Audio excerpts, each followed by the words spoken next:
We're going to now look at deception number 4, the appointed times or scriptural feasts.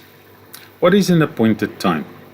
Well, we'll have a look at the Strong's Concordance H4150, and the Hebrew word for that is moed or moedim, and it means an appointment, a fixed time, a season, specifically a festival.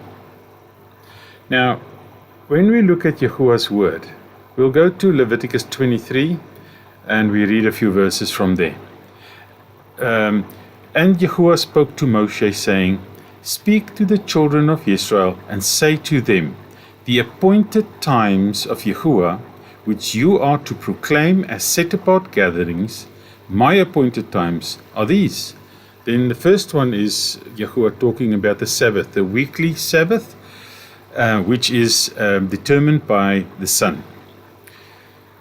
6 days work is done, but the 7th day is a Sabbath of rest, a set-apart gathering. You do no work. It is a Sabbath to Yahuah in all your dwellings.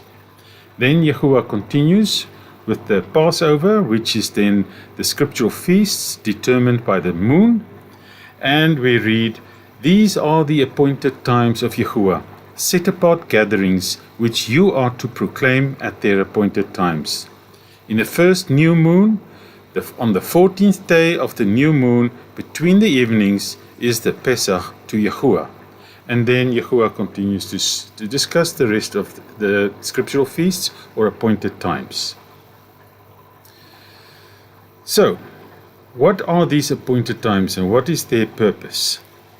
Well, the appointed times, the scriptural feasts, is Yahuah's redemption plan. That is his plan how he will save his people. The weekly Sabbath is the covenant Yahuah has with his people.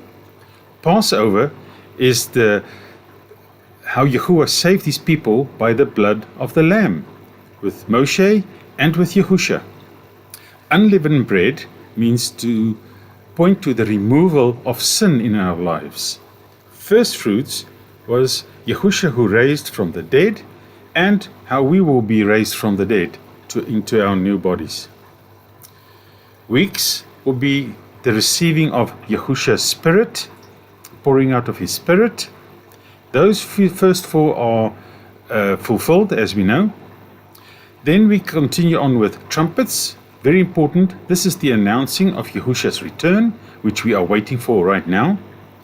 Atonement, which is Judgment Day.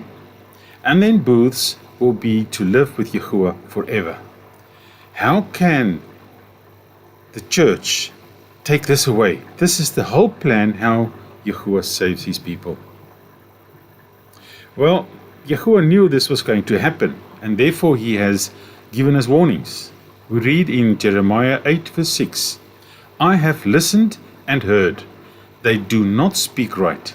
No man has repented of his evil, saying, 'What have I done?' They all turn to their own course like a horse rushing into battle. Even a stork in the heavens knows her appointed times, and a turtle dove, and a swallow, and a thrush guard the time of their coming. But my people do not know the right ruling of Yahuah." And this is the warning. Christianity does not understand nor know about Yahuah's redemption plan, the scriptural feasts. Further, we read in Daniel another warning, 7:25, "And it speaks words against the Most High, and it swears out and it wears out the set-apart ones of the Most High, and it intends to change appointed times and law." Again, in Isaiah 24 verse 5, we read, "For the earth has been defiled under its inhabitants, because they have transgressed the Torah, changed the law, and broken the everlasting covenant."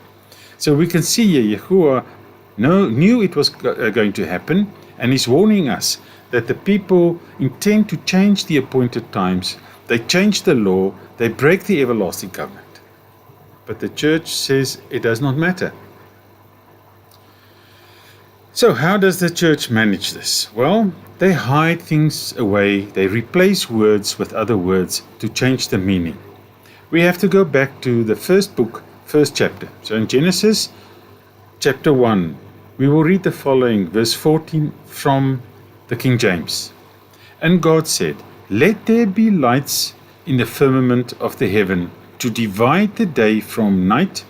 Let them be for signs and seasons and for days and years." So, what is the problem here? Well, as we looked earlier at this Strong's Concordance, H4150, it says that seasons are meant to be appointed time. Now, when the Christian reads the Genesis 1:14 and reads seasons, they think, well, seasons, summer, winter, autumn, spring, and they would be right. You see, seasons are appointed times, but not all appointed times are seasons. But if we read from the scriptures, the same verse, it goes as follows. And Elohim said, "Let lights come to be in the expanse of the heavens, to separate the day from night, and let them be for signs and appointed times, and for days and years." So, what Yahuah is saying that is that the lights in the heavens, the sun and the moon, determines appointed times, his appointed times.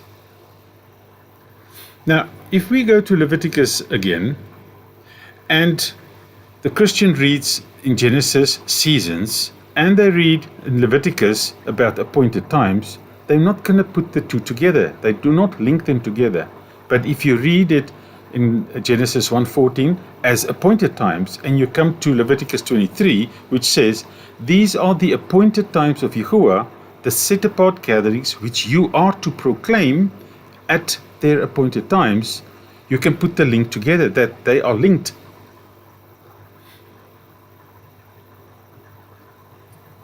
Therefore, in this case, it does not refer to summer or winter, but the time that Yahuah has with his children. He has appointments with his children. So, how does the church then deceive the flock? They deceive them by hiding this message, by changing the words. What you will see is that we are commanded to keep the Moedim, or the appointed times, or scriptural feasts of Yahuah. By disobedience, we will not be saved, because we are not part of his redemption plan. But by our obedience, we are saved. We read in Hebrews 5 verse 9, "And having been perfected, he became the causer of everlasting deliverance to all those obeying him." I repeat, he became the causer of everlasting deliverance to those obeying him. Obedience equals perfection, and perfection equals salvation. Hallelujah.